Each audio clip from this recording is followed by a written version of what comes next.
എങ്ങനെയുണ്ട്? നല്ല രസമില്ലേ? വീട്ടിൽ വേണ്ടാതെ കിടക്കുന്ന സാധനം കൊണ്ട് ഇതുണ്ടാക്കാമെന്ന് നിങ്ങൾ വിശ്വസിക്കുമോ? എന്നാൽ വിശ്വസിക്കണം. എളുപ്പമായിട്ട് ഉണ്ടാക്കാൻ പറ്റും. ഞാൻ ഇവിടെ ഇതിൻ്റെ ബേസായിട്ട് എടുത്തേക്കുന്ന ഡിസ്പോസിബിൾ ഫുഡ് പ്ലേറ്റ്സ് ആണ്. ഇത് ഞാൻ പാലറ്റ്സ് ആയിട്ട് യൂസ് ചെയ്യുന്നതാണ് പെയിൻറ്റ് ചെയ്യുമ്പോൾ. നിങ്ങൾക്ക് പഴയ ടെക്സ്റ്റ് ബുക്കിൻ്റെ കവർ പേജോ അല്ലെങ്കിൽ വേറെ എന്തെങ്കിലും കട്ടിയുള്ള എന്തെങ്കിലും എടുക്കാം. കാർഡ്ബോർഡായിരിക്കും കുറച്ചും കൂടി നല്ലത്. എനിക്കിപ്പോൾ ഇത്രയും കട്ടിയുള്ളത് ഇതേ ഉള്ളൂ. ഇത് ഞാൻ രണ്ടെണ്ണം വെച്ചിട്ട് കുറച്ചും കൂടി കട്ടി കൂട്ടി ഒരു ഹാർട്ട് ഷേപ്പിൽ കട്ട് ചെയ്തെടുക്കുന്നുണ്ട്. ഇത് നമുക്ക് ഏത് ഷേപ്പിൽ വേണമെങ്കിലും കട്ട് ചെയ്യാം. ഇപ്പോൾ ഫ്ലവറിൻ്റെ ആണെങ്കിലോ അല്ലെങ്കിൽ ജസ്റ്റ് ഒരു സർക്കിൾ അല്ലെങ്കിൽ ജസ്റ്റ് ഒരു റെക്റ്റാങ്കിൾ സ്ക്വയർ ഏത് വേണമെങ്കിലും എടുക്കാം. എന്നിട്ട് പെയിൻ്റ് അടിക്കാൻ എളുപ്പത്തിന് വേണ്ടിയിട്ട് ഞാൻ വൈറ്റ് കളർ പേപ്പർ ടിഷ്യൂ ഉണ്ടെങ്കിൽ അതായിരിക്കും നല്ലത്. അല്ലെങ്കിൽ മാസ്കിംഗ് ടേപ്പ് ഒട്ടിക്കുന്നതായിരിക്കും കുറച്ചും കൂടി സ്മൂത്തായിട്ടുള്ള പെയിൻറ്റിങ് കിട്ടാൻ വേണ്ടിയിട്ട്. എൻ്റെ കയ്യിലിപ്പോൾ ഇത് രണ്ടുമില്ല, അതുകൊണ്ട് ഞാൻ പേപ്പർ വെച്ചിട്ട് അഡ്ജസ്റ്റ് ചെയ്യാം.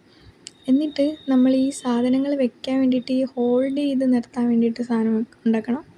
അതിന് 2 കാർഡ്ബോർഡ് തന്നെ എടുക്കാൻ ശ്രമിക്കുക. കാരണം വെയിറ്റ് താങ്ങാൻ വേണ്ടിയിട്ട്. വലിയ വെയിറ്റൊന്നും ഇല്ല, എന്നാലും കാർഡ്ബോർഡ് എടുക്കുന്നതായിരിക്കും കുറച്ചും കൂടി നല്ലത്. എന്നിട്ടത് റെക്റ്റാങ്കിളിൽ എടുക്കുക, 2 എണ്ണം വെച്ച് ഒട്ടിച്ച് കട്ട് ചെയ്തിട്ട് ഒട്ടിച്ചു കൊടുക്കുക, ഇങ്ങനെ വീഡിയോയിൽ കാണുന്ന പോലെ തന്നെ. എന്നിട്ട് അടിയിൽ ജസ്റ്റ് സപ്പോർട്ടിന് വേണ്ടിയിട്ട് പേപ്പർ ഗ്ലൂ വാട്ടർ മിക്സ് ചെയ്തിട്ട് ഒട്ടിച്ചു കൊടുക്കുക. എന്നിട്ട് പെയിൻ്റ് അടിക്കുക. ഇഷ്ടമുള്ള പെയിൻ്റ് അടിക്കുക. ഞാൻ ഇപ്പോൾ ഈ കളറാണ് എടുക്കണം.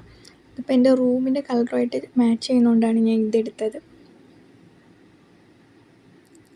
അങ്ങനെ പെയിൻറ്റിങ്ങും ചെറിയ ഡിസൈനിങ്ങും ഒക്കെ കഴിഞ്ഞ് വന്നപ്പോൾ ഇതാണ് ഫൈനൽ ലുക്ക്. അപ്പോൾ നിങ്ങൾക്ക് ഇഷ്ടപ്പെടുകയാണെങ്കിൽ ലൈക്ക് ചെയ്യുക, ഷെയർ ചെയ്യുക, സബ്സ്ക്രൈബ് ചെയ്യുക, പിന്നെ കമൻറ്റും കൂടെ ചെയ്തേക്കണേ.